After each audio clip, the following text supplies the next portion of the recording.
1979. Elden Grove, un paisible village du nord de la Californie, perdait brutalement 4 de ses religieuses. 26 ans plus tard, un prêtre, frère de l'une des disparues, allait raviver une vérité longtemps enfouie. L'église Sainte-Claire de la Miséricorde baignait dans une lumière douce, filtrée par ses vitraux colorés. Le père Antoine Moreau, debout à l'autel, terminait une messe commémorative. Que les âmes de nos sœurs reposent en paix par la miséricorde de Dieu. Parmi les fidèles, des visages marqués par le temps. Tous se souvenaient des religieuses disparues en 1979. Sœur Claire Duval, 66 ans. Sœur Jeanne Keller, 63 ans. Sœur Béatrice Moreno, 27 ans. Sœur Thérèse Marot, 22 ans. Thérèse était la sœur cadette du père Antoine. Sa disparition l'avait plongée dans une crise de foi. Dans son bureau, après la messe, Antoine regardait de vieilles photos. L'une montrait les 4 sœurs devant la chapelle Saint-Léon, près de la forêt nationale de Shasta Trinity. Une retraite spirituelle de 2 jours, avant qu'elles ne disparaissent, sans aucune trace.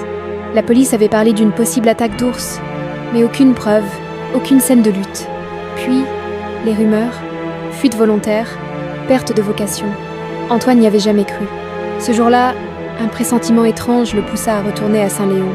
Il n'y était pas allé depuis plus de 20 ans. En arrivant, il fut stupéfait.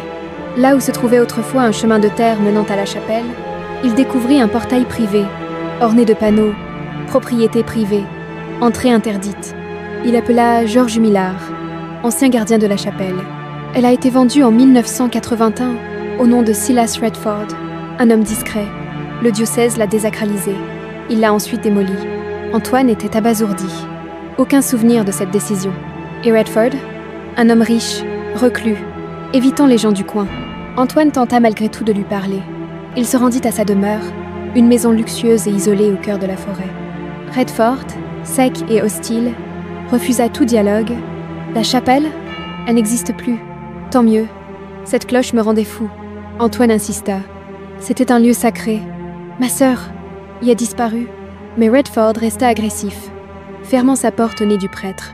Sur le chemin du retour, Antoine s'arrêta devant l'ancien site de la chapelle. Un chant grégorien s'échappa soudain de la radio, pourtant éteinte. Intrigué, il descendit, longea la clôture et trébucha sur une racine. La clôture céda. De l'autre côté, une grille métallique camouflée sous des buissons attira son attention. Un bourdonnement doux, puis une toux faible. Quelqu'un semblait être en dessous. Il appela le 911. Le père Antoine, bouleversé, appela les secours. Je suis sur la propriété de Silas Redford, près de l'ancien site de la chapelle Saint-Léon. J'ai entendu une voix sortir d'un conduit souterrain. Une équipe de policiers arriva rapidement, accompagnée de Georges Millard, l'ancien gardien.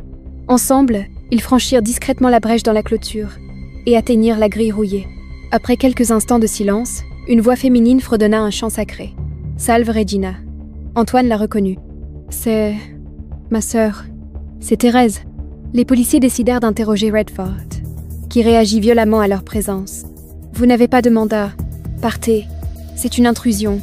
Mais les bruits venant du sol donnaient aux agents un motif légal de perquisition pour vérification de biens. Être.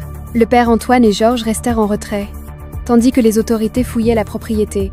Après avoir inspecté la maison principale sans résultat, ils se dirigèrent vers un hangar de jardinage, situé à mi-chemin entre la maison et l'ancien site de la chapelle.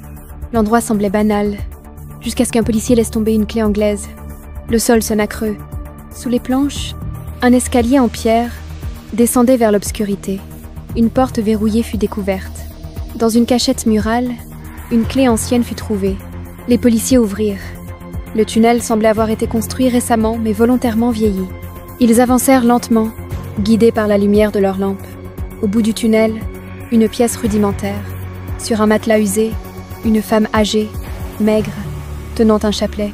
Elle murmura faiblement. « Je suis sœur, Thérèse Marot. » Dans la voiture, Antoine éclata en sanglots. Après 26 ans, sa sœur était vivante. À côté, les restes squelettiques d'une autre femme furent retrouvés. Probablement sœur Béatrice. Le tunnel conduisait à une chambre transformée en sanctuaire clandestin. Sculptures religieuses artisanales, croix gravées, preuve d'une foi entretenue dans l'ombre. Silas Redford fut arrêté sur place. En perquisitionnant sa maison, la police découvrit un journal intime glaçant. Redford y relatait sa haine des religieuses. Abandonné à la naissance, élevé par une grand-mère religieuse brutale, il avait développé une obsession destructrice. Les détails du journal révélèrent comment il avait piégé les 4 femmes en 1979, un thé drogué, des nonnes endormies, enlevées une à une et enfermées dans une crypte souterraine. 2 moururent rapidement. Béatrice survécut 9 ans. Thérèse seule resta en vie, dans l'oubli. À l'hôpital, Thérèse fut prise en charge. Malnutrition, fractures mal soignées, carences, mais elle vivait. Quand le père Antoine entra enfin dans sa chambre, leurs regards se croisèrent. « Je savais que tu viendrais », murmura-t-elle. « Je n'ai jamais cessé de prier pour toi », répondit-il en larmes.